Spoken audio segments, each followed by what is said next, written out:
Ito yung tatlong item na pampaswerte ngayon sa 2024. Sana i-welcome ninyo ang Year of the Dragon Wood. Ito yung maisasuggest ko sa inyo na dapat talagang magkaroon kayo. Joby, ano itong mga hawak natin? Well, ang dala ko yung prosperity basket. Halos lahat nandito na. The money, good health, good fortune, lahat ng wishes nyo. Yung mga protection nandito rin. Pero kailangan yung lagyan ng bigas, no? Punong-puno ng bigas, saka mga pera. Pero mas may papaliwanag ho ito ni Tita Maxim. Kaya punta ho kayo dito sa lugar niya, sa store niya. Nandito lang yan sa Omping. At isa pa sa gusto ko, itong key na titawag natin success keys, no? Swerte sa lahat, 9 cycle. So, importante rin na magkaroon kayo nito.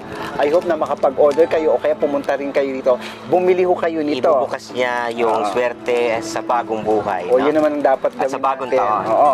Ang huli na gusto ko rin, itong gold coin kasi protection ho ito. Lifetime na ho ito. Ito ang gusto ko, magkaroon kayo nito.